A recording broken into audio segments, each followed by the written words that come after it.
YouTube.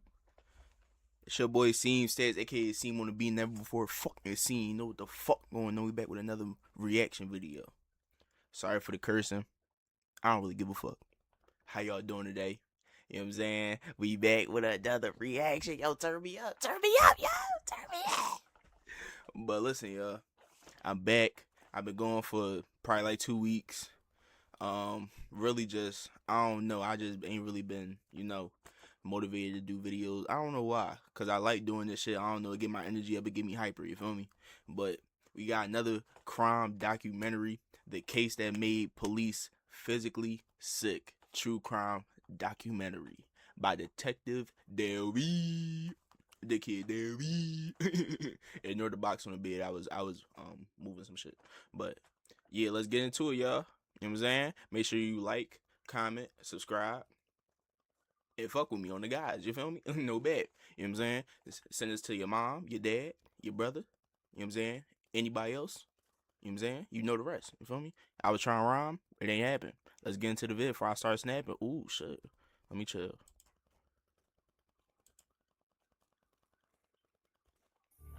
Her name is Maddie. She goes, it's Natalie. What's her last name? Hold on, y'all. Let me restart it back. Get start skipping. Her name is Maddie. She goes, it's Natalie. What's her last name? Clifton. How old is she? She's 8 years old. A neighbor calls police to her home across the street from Maddie's home. She's made a gruesome discovery in her 14-year-old's bedroom. A body is... Y'all, we only 15 seconds in. This shit is gonna be crazy. I'm letting y'all know this now. stuffed in his waterbed. We found Maddie Clifton this morning at about 7:30 a.m. She was dead. I'm here to announce the arrest of Joshua Earl Patrick Phillip. That long ass name. Jacksonville, Florida.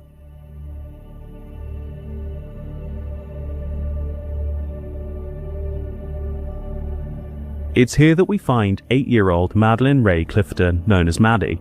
She lived with her dad Steve, her mom Sheila, and her older sister Jessie. Maddie loved sports, especially basketball, and was always outside doing something. You couldn't keep her in, she just wanted to play with everyone all the time. As well as her love of sports, she was also great at dance and played music too, showing real talent for the piano. One minute she was performing on stage, a poised and graceful ballerina, and the next she was on the pitch playing football, ready to get stuck in. One thing her family said stood out about her was her kindness and empathy that showed itself from a young age. She hated seeing people by themselves. Anyone that looked lonely or uncomfortable, you could always rely on Maddie to walk right over, introduce herself, and get them included.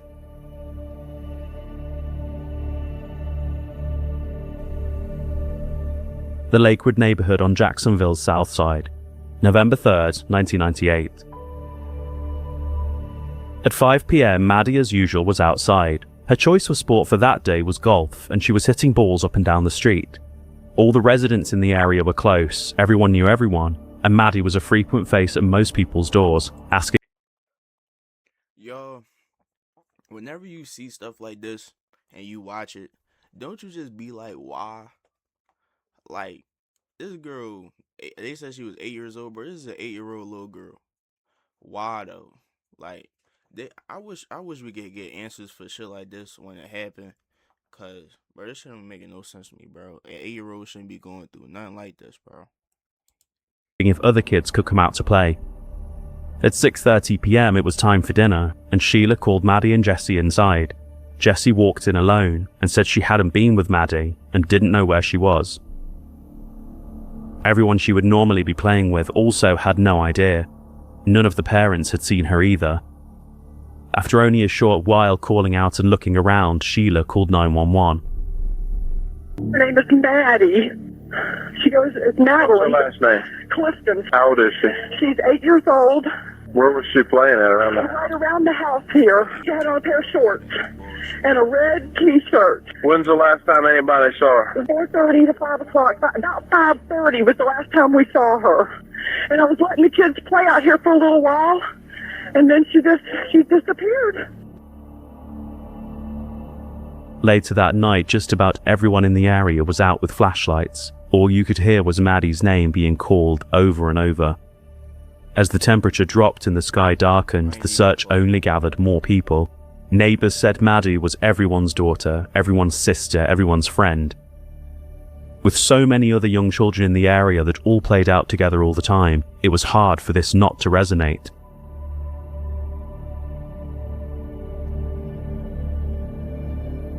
As the sun rose, it was now lighter and slightly warmer, and it brought a fresher and clearer state of mind and vision.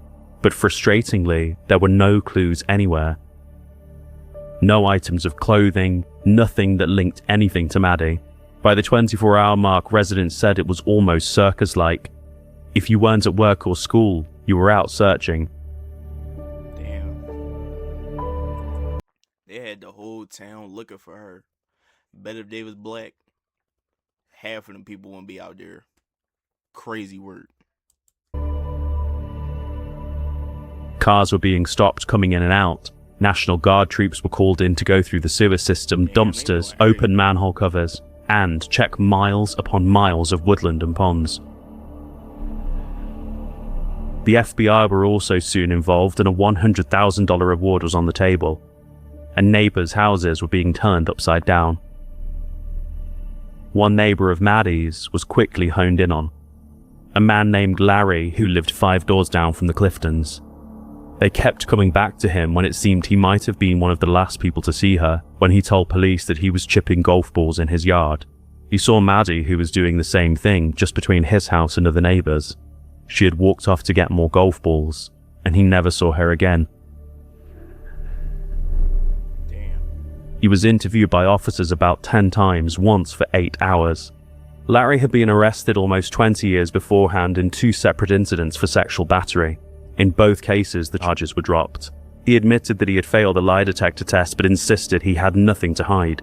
He even said he would give them whatever samples they needed and turn everything over. "I'm a prime suspect. I'm 45 years old. I play with children and I have a criminal record. That makes me a suspect," Larry said. Yeah, nigga, that make you a suspect, bro. You 45, you play with kids, you got a record. Of course, what nigga? Yeah, you the number one suspect. Actually, you getting arrested till we prove you not the suspect. Fuck you talking about? Police had spoken to every neighbor, but 6 people more intensely.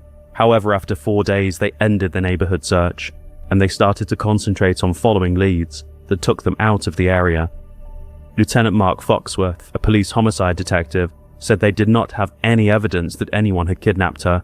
"We're not looking at this right now as an abduction or sexual abduction. The child could simply have walked away. We just don't know right now, but as time passes, it becomes more possible that foul play was involved," he said.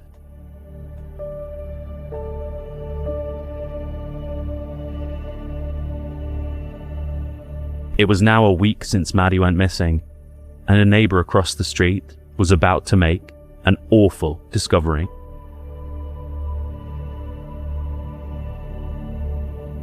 14-year-old Joshua Phillips and his family had been out looking day and night for Maddie. Joshua and Maddie played together a lot. Hey! Hi. So she's across the street, and then she's also from across the street. Oh my God. His mother Missy had been walking past his room lost in thought when she peeked inside. It was such a mess and full of rubbish.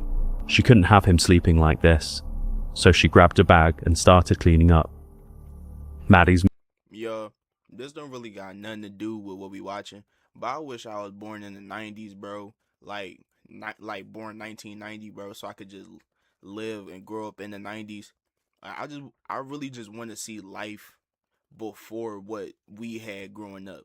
Like, if you in the area, like, if you like 18, 19, 20 growing, like you now, you don't really, like, we don't understand what they was going through because you wasn't there. Like, of course, old people tell us stories and shit, but we wasn't there to see it. I wouldn't say I'd love to go back and see it if I could, but it would be nice to see, like, what they was going through without the technology and the internet that we got, because they had, like, little something, but, you know, they ain't really have everything that we got, feel me? But, yeah, I just want to say that real quick. missing persons flyer lay on one of his bedside tables. Joshua had a waterbed, and as she picked things up off the floor, she saw a wet spot.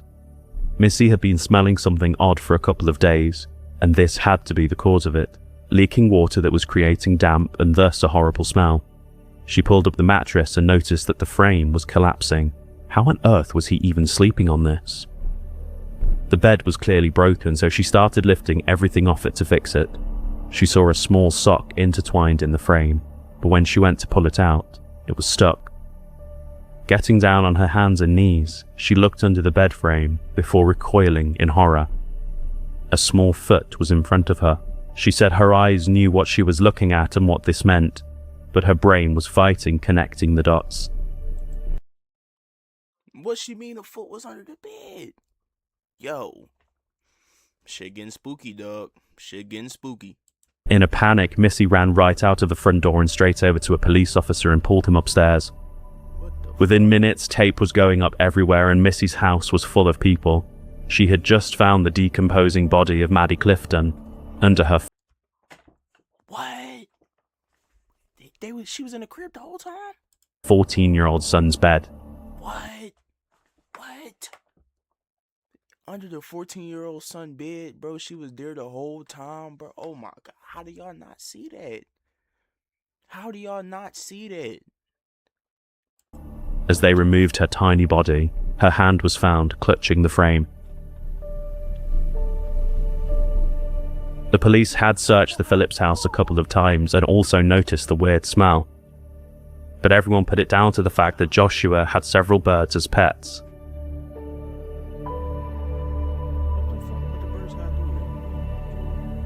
A neighbor calls police to her home across the street from Maddie's home. She's made a gruesome discovery in her 14-year-old's bedroom. A body is stuffed in his waterbed. As news that a body had been found started to spread, an impromptu prayer circle formed on the street. Onlookers, neighbors and friends then tuned in to a televised press conference, announcing that they had found the 8-year-old. Residents said that the air felt really thick and heavy with such sadness, and you can really feel it through the photos. It was a dark day for everyone. Now retired veteran prosecutor Bernie Zallarionda said this was a devastating murder that will forever be in the memories of anyone in Jacksonville at the time. Historically, it was one of the most horrific murders, there is no doubt about that. Everyone was talking about it. When you've got a missing girl and this missing girl turns out to be dead, I don't think there was anyone who didn't know about this, or who wasn't praying for her or attempting to find her. Boxes of flowers, food and missing persons posters were carried to Maddie's house. Whatever help anyone could give, anything they could offer, there was still no shortage of people who wanted to help. We found Maddie Clifton this morning at about 7:30 a.m.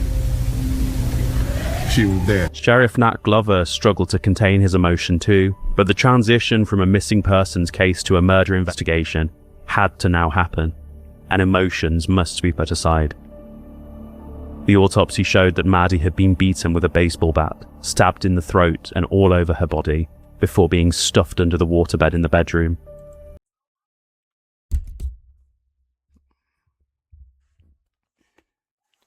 What? Stabbed, hit with a bat? I haven't watched this video. I have not watched this video. This is a real reaction. Guarantee y'all it's the 14-year-old brother. Guarantee it. Bet me $5 right now. Bet me $5 as to look. Who you think is going to be? Put in the comments who y'all think is going to be. I'm telling you right now, it's something about that little bro and them birds we don't know about. But we going to find out. Listen, you going to bet me 5? You going to bet the 5? All right, bet. Snap me up. All right, bet. The knife and baseball bat were still lying around. Her shorts and underwear had been removed and they were found near her body, but the examination showed no signs of sexual assault.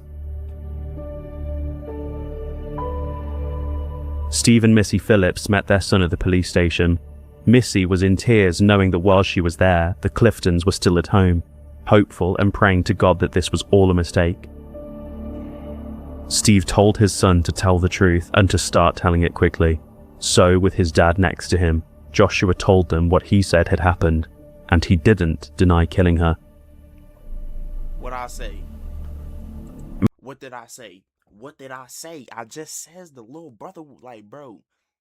Anybody that got a weird obsession with something like really random that's not ordinary, watch them. Why do you have such a big obsession with birds? Let me see. Where that picture? Was that a dog? Like, what's your thing with birds? Like, I don't know, y'all, but watch them. Watch them people. They crazy, dog. Maddie had knocked his door wanting to play together. Absolutely nothing out of the ordinary, something she had done lots of times. Joshua said he told her he had to do his chores, but she persisted and didn't want to leave. He finally agreed but told her he could only be outside for a few minutes because his dad would be getting home soon. He said he was scared of his dad, who drank a lot and was violent, so he didn't want to get caught breaking the rules. Joshua said they had started playing baseball in his backyard by the pool at around 5:15. At one point, she threw the ball, and when he hit it back, it hit her in the face, causing her to bleed by her eye. He said Maddie fell down screaming, and panicking, he dragged her inside so forcefully that some of her clothes had come off too. He was scared of getting into trouble, but Maddie was really upset. So he hit Maddie in the head with the baseball bat, leaving her unconscious. He shoved her into his bed and went downstairs, acting like nothing had happened. When his dad Steve came home, he and Joshua spoke for a bit before Joshua went back upstairs. He then heard Maddie groaning under the bed, so he removed the mattress and pulled her back out. He cut her throat twice with a pocket knife and stabbed her in the chest 7 times. He then pushed her back under his bed, where she remained for the next 6 days. The evidence technician David Chase was a crime scene investigator for 16 years, and he said this was one of the worst murder scenes he had ever worked on. He said that the evidence suggested that what Joshua had said about her being alive when he came upstairs was true. She had survived being hit over the head 3 times before being stuffed into that small space and eventually being pulled back out and stabbed to death. Because of his age, the police did not release Joshua's name immediately, so it was only his family that knew he had been arrested. Missy was beside herself and said, "That's not the way he is. He's never hurt anybody." She said the only thing that had been different about her son was that he had been slightly quiet and normal during the week that Maddie was missing. But he was a 14-year-old boy who was quiet and sometimes moody anyway, and whose friend had just vanished. So was that really anything to cause alarm bells? No, she thought. And if this wasn't all awful enough, a big reason Maddie would always knock on Joshua's door was because she didn't want him to be lonely and would always make the effort so he had someone to talk to. And you kill her, and she doing all this as an 8-year-old girl, bro, and you 14? What, bro? As an 8-year-old girl, she basically knowing, like, you don't really got no friends, so she being cool with you as an 8-year-old. And you go ahead and kill her, bro? Throw that nigga under the jail, bro. Dead serious. Throw that nigga under the jail. The Phillips family had moved into the area about 2 years before. The video on Joshua's cameras showed Maddie and Jesse in the front yard. Then there's a neighbor from across the street. Josh! Hey! Hi! So she's across the street. And then she's also from across the street. Oh my god. The 3 of them were just being silly, playing around with each other and his puppy. There really was no indication that he had anything but nice feelings towards Maddie. What little was known about Joshua at the time was nothing bad. Every source says there were never any alarm bells, so to speak. He was a lot quieter, definitely, and kept to himself. But he performed well in school, liked to chill out on his computer and read books. He loved animals, especially his birds, and had never been in any trouble at all. I'm here to announce the arrest of Joshua Earl Patrick Phillip. When everything came out, the principal at Joshua's school said that the students couldn't fathom him doing something like this. They say, "Josh, Josh," like they say his name 2 or 3 times. They cannot believe this. There is nothing here that would make you think he would do what he is accused of doing. One neighbor who lived next door to the Phillips family always let his 8-year-old son play with Joshua. He said he was a good kid. He was always, "Yes sir, no sir" to me. The collective consensus was just this was completely shocking. Maddie's mom Sheila was much the same. She did know Joshua, and never was there ever a single time where she thought something might be wrong with Maddie hanging out with him. Joshua later said that his father was a drug addict and alcoholic, and I mean, your 8-year-old daughter hanging out with a 14-year-old boy is a little weird. Yeah, that's a little weird. She should not be hanging out with nobody 6 years older than her by herself at all. He's not a family member. That's weird. was violent towards both him and his mum. He said his dad imposed strict rules and hated other children coming over when he was not there. Missy said she never understood why, but he particularly hated girls. Missy said she had prayed hard to have a boy because she was really worried that Steve would not like a girl at all. Joshua said if I did something wrong, I just wanted to hide from him. I didn't want him to know. And then what happened, I felt there was no turning back. Missy said so many times I'd hear people remark, what's wrong with that family? Why didn't they see this and why didn't they notice that? Because there wasn't anything there out of the ordinary for me to notice. I came home from work that night, there was nothing wrong with my house. As a parent, you start to second guess yourself. Was I too lenient? Was I too strict? What did I miss? One patrol sergeant during the search for Maddie said he had spoken to Joshua the day before Maddie was found, in the very bedroom where she was hidden. He said he was cool as a cucumber. He was sat on the bed petting his dog and was just unemotional, unaffected by law enforcement.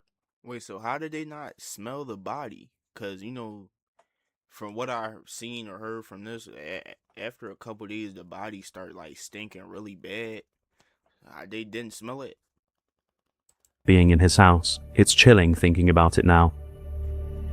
But as people walked up and down his street into the night searching for the 8-year-old, he had been asleep, literally on top of her body. On November 14th, Maddie was laid to rest, and the streets were lined with everyone holding hands and showing their love for the family. As cars went past, a trail of yellow flowers lay behind them. It was just a sea of people, purple balloons and yellow flowers. As you are aware, Joshua Phillips, age 14, has been arrested and is in custody at the Juvenile Detention Center. He was arrested for the murder of Maddie Clifton, which occurred on November the 3rd, 1998. This Thursday, the case will be presented to the Duval County Grand Jury. I will urge a first-degree murder indictment be returned. He will be tried as an adult. Damn, and they trying him as an adult, bro. 5 days later, on November the 19th, a grand jury returned a first-degree murder charge, and the state attorney Harry Shortstein said that the 14-year-old would be tried as an adult. Harry Shortstein said the citizens of Jacksonville should be assured every appropriate resource in my office will be devoted to making sure Maddie Clifton's murderer is brought to justice. The murder of this little girl has shaken me just as it has the rest of our community. Because of intense pre-trial publicity in Jacksonville, Judge Charles Arnold moved the trial elsewhere, and a year later, Joshua Phillips would be in court. His defense team painted a picture of someone who lived in a house where he walked on eggshells. Terrified to do anything wrong, abused and scared enough of his father that when Maddie was injured, it sent him into a complete panic. They said that Maddie's death was an accident or manslaughter. It wasn't shit accidental about that. He hit her on the head outside. She got hurt. Hit her again. Brought her up to the crib. No, hit her 2 times. Knocked her out. Then brought her upstairs. When he heard that she was alive, he took her from under the bed and stabbed her and acted like nothing happened. That's not accidental, bro, at all. What are you talking about? Like, bro, that's a dumbass argument to win for his life. Accidental manslaughter? That's what y'all come up with? For him murdering an 8-year-old girl for nothing, y'all come up with accidental manslaughter? This nigga's cooked. He's cooked. Joshua Phillips is not a monster, but because of an act that began as an accident and deteriorated through panic that bordered on madness, his lawyer said. His team did not call a single witness, and in the end, Joshua never said a word in court about what he said had happened that day. But the prosecution said his story did not make sense and never had. What he's saying was that this started out as an accident. We never believed that based on the physical evidence, and based on our evaluation of all the evidence, they said. They argued that there was no indication that he was ever playing baseball with her, and the autopsy just did not support where he said he had hit her in the eye with the ball. When he said he dragged her inside and her clothes had come off, they said again this didn't stack up. There was a lack of dirt and sand on her body. There was also no blood found in his backyard or leading up to his room. This suggested that Maddie was not injured before she entered his room. The prosecution also mentioned that before the murder, Joshua was apparently watching pornography on his computer. And although the evidence said she had not been sexually assaulted, they did want to make mention of how this all looked when added up. This gave them grounds to suggest that it was a premeditated killing. He had lured her into the house to hurt her. After a tough trial, the verdict was in. We, the jury, find the defendant guilty of murder in the first degree, as charged in the indictment. Joshua Earl Patrick Phillips, it is the sentence of this court that you be confined in prison without the benefit of parole for the rest of your natural life. Joshua was sentenced to life without the possibility of parole.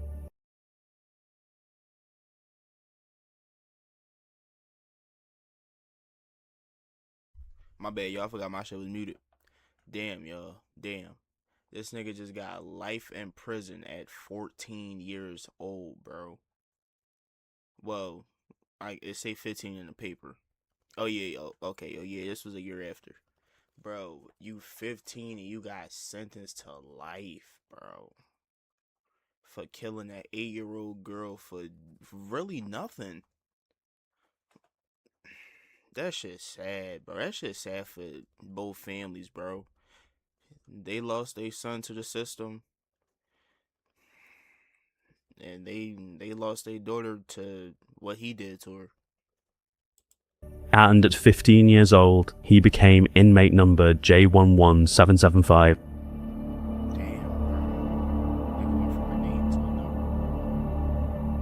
We've always taken the position that the correct approach to juvenile crime and to crime prevention is to deal aggressively with the very serious juvenile offenders. Joshua appealed in 2002, but his conviction was upheld. As the years went by, Maddie's name was still being uttered everywhere.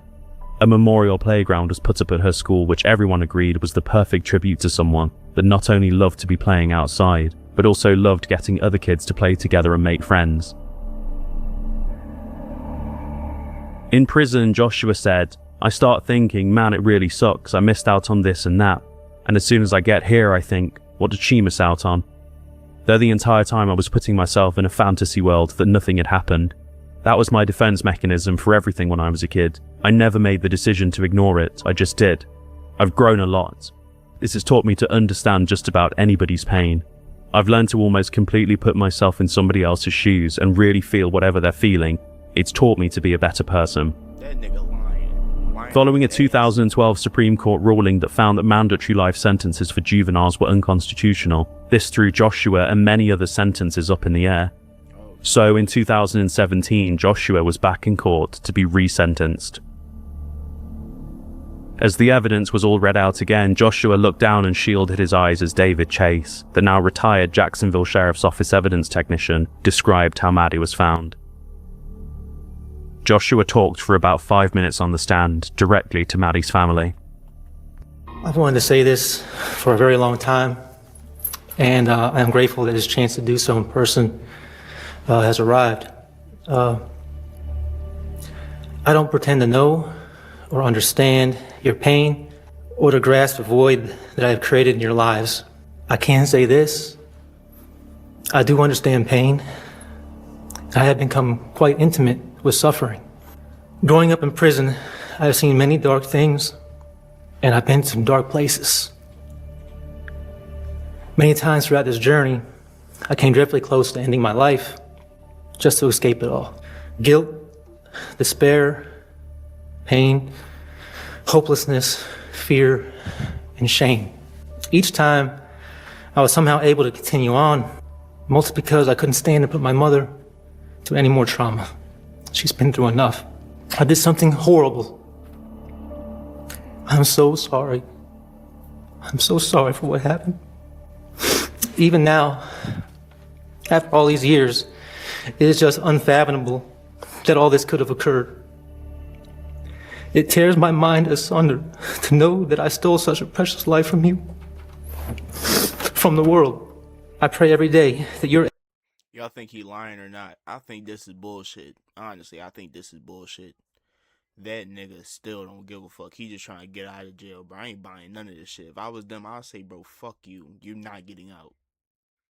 able to live your lives in spite of the injury I've caused you. I'm supremely grateful to have an opportunity at physical freedom. Yet any joy that arises in my heart is immediately tempered by the knowledge that these proceedings bring all involved once again face to face with the horror that occurred in 1998. When I walked the rec yard here in chains, I looked at the sky through mesh wiring, and I thank God repeatedly for giving me hope. My next breath is always devoted to wishing peace and healing upon you all. My hopes, fears, and wishes probably mean nothing to you, but they are there all the same. May you know peace. May you be free from suffering. May God bless you and heal your wounds as much as possible.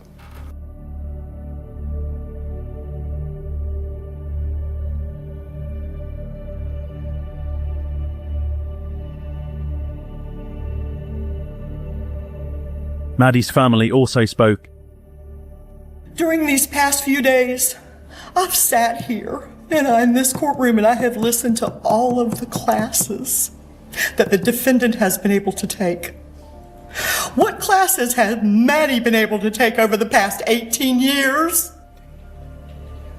I didn't walk her down the aisle at her wedding, and we were not given the gift of her grandchildren. All taken by one evil, senseless act, and we don't know why. We were raising our girls in a Christian home where we prayed every day. What we didn't know was that the devil himself had moved in right across the street. The same devil that picked up his flashlight and proceeded to look for her, knowing good and well where she was the whole time. Damn, any help? Now, has he really changed? I hope he has. That's a good thing if he has.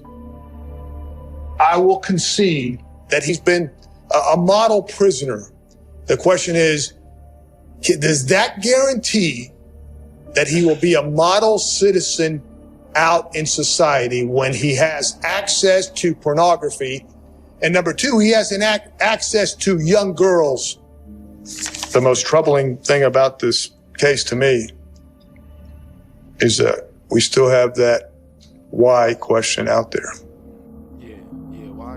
He has all these certificates and he's a monk now and has found peace with his life, and that's great, but I still don't get to talk to Maddie. I still don't get to watch her graduate from high school, watch her graduate from college, watch her get married.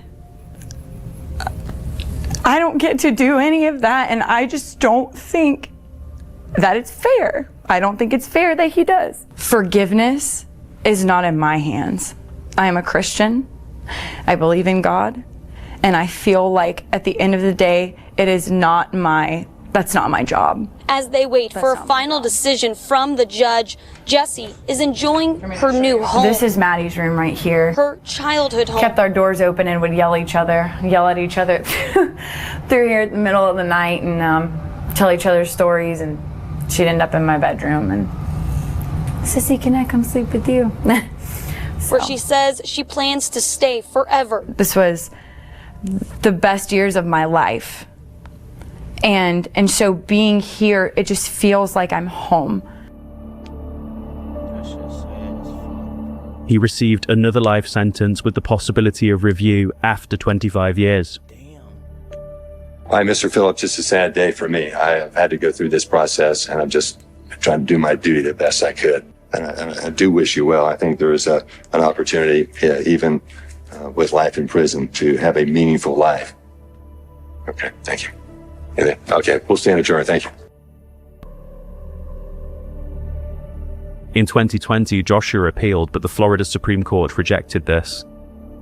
And in mid-2025, the now 41-year-old was back in court again to ask for another review of his sentence, citing the completion of his 25-year mandatory term. Right now it's 6. This is a look at the new mugshot for convicted killer Joshua Phillips. Phillips is now expected to ask a judge to review his life sentence. I am so sorry that the victim's family is having to go through this again. That's the voice of veteran prosecutor Bernie De La Rionda. He is preparing to handle the review hearing for this case if and when it happens. Joshua Phillips was brought back to the Duval County Jail from Sewanee County Correctional last week. In court documents dated last month, Phillips formally applied for a sentence review, giving a timeline of events. In the filings, Phillips writes, as of this date, defendant has completed his 25-year mandatory term and now respectfully applies for an individualized sentencing review. This is still going through the court system, so we will have to keep checking in on that. Every single time he's back in court, Maddie's family are right back there too. But more than that, both physically and mentally, they are then back in 1998. After he was convicted, District Attorney Harry Shawstein and Sheriff Nat Glover admitted that they had second thoughts about him getting a life sentence without the possibility of parole, due to his age of 14 years old. Harry said he had no issues with charging him as an adult or with first-degree murder. They were the right decisions at the time because the crime was so awful, but he said he regrets not offering a second-degree murder plea, which would have given the judge more discretion. He said it was a draconian sentence. If there was a case for executive clemency or parole, I would support it, not for it to be done today, but for reconsideration of the life sentence.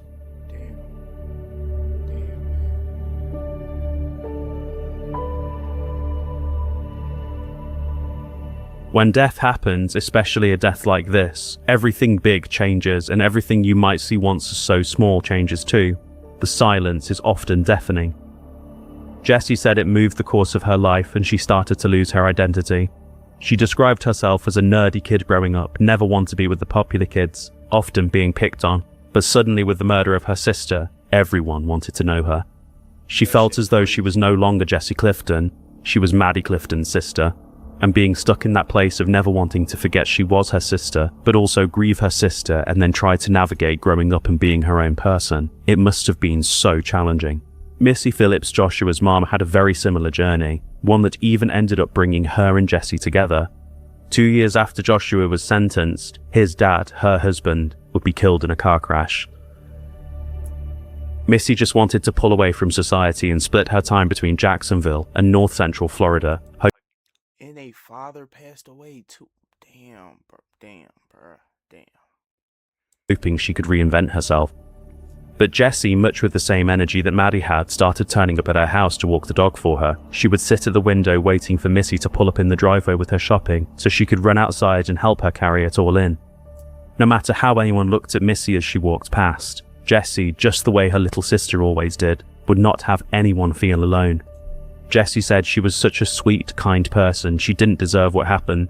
I feel like she feels everyone was against her. She found Maddie, and I cannot even imagine that, and then to realize what her son did. That is a lot for one person to handle. Missy would send the family a Christmas card each year, and through a lot of the earlier court hearings, both Sheila and Missy would sit together. She's a mother, she's a mom, Sheila said. Missy said, we have a shared sorrow, but I think as mothers we understand each other's position. I think if the situation was reversed, she would be doing the same thing that I'm doing. I can't change what was. I can only move forward and help my son, because he is still here and he is worth saving. And Maddie's mom and dad, Sheila and Steve, would divorce after 25 years of marriage, and having known each other since high school. Jessie said, put simply, they handled grief differently, in such a way that they couldn't stay in sync. Jessie said that getting used to pulling only 3 plates, 3 forks and 3 knives from the cupboard instead of 4 was awful every time. It took her 3 years to stop automatically grabbing things in 4s. And then Sheila, unable to live in the same house anymore, moved out. So Jessie had to get used to putting everything in 2s now for her and her dad.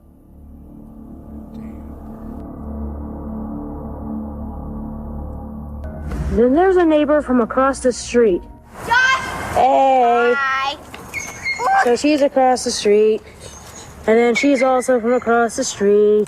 Oh my God. When you think of the reason that Maddie Clifton knocked on his door that day, to let him know that she was there to be his friend, it makes an already sad case even more so. It seemed that Maddie was really a little light in that small community. She clearly brought a lot of love and joy to people's lives. Maddie's selflessness, her kindness, her emotional maturity shone at such a young age.